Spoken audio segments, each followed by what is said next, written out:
मातली जे नौजवान हाजी अब्दुर्रहमान हलेपोटे पारां जो आईसी के खिलाफ मुहिम हलाई है। पहिरीं कार्रवाई मातली पुलिस कंदे मातली लॻ फलकारा शहर है उनमें जो आईसी डीलर आहिनि उन ॿिनि ॼणनि खे गिरफ़्तार करे वरितो आहे। उनजे मथां केस दाख़िल करे वरिता आहिनि। दिल्ली में आईसी जो जेके डीलर आहिनि जेके आईसी जा आइस फ्रोश आहिनि औरतूं आहिनि मातली पुलिस गिरफ़्तार करे वरितो आहे। मातली पुलिस मूजिबि त इहे जेके आइस फ्रोश जेके डीलर आहिनि उहे आइस सां गॾु चर्स आहे ऐं मैनपुरियूं आहिनि सफ़ीना आहे ऐं उहे बि जेके गॾोगॾु हलाइनि था। जेके आइस जा डीलर जॾहिं आहिनि उनमें फलकारा जा आहिनि मातली शहर जा आहिनि। उनखे मातली पुलिस जेको सो गिरफ़्तारियुनि जो बिल्कुलु आगाज़ करे छॾियो आहे। उनजे मथां चालान करे केस उन्हनि खे जेल मोकिलियो पियो वञे। हाजी अब्दुर्रहमान हलेपोटे जे अहिड़ी मुहिम हलाइण खां पोइ ऐं अहिड़ी काज़ खणण खां पोइ मातली पुलिस जेके आहिनि से आइस जा जेके डीलर आहिनि आइस फ्रोश आहिनि जेके आइस जा मवाली आहिनि उन खिलाफ़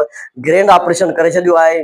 मातली में फलकारा शहर में केतिरा ई जेका आइस जा जेके मवाली आहिनि ऐं जेके आइस जा डीलर उनखे गिरफ़्तार करे उनजे मथां केस दाख़िल करे उन्हनि खे चालान करे दीन जेल रवानो कयो वियो आहे।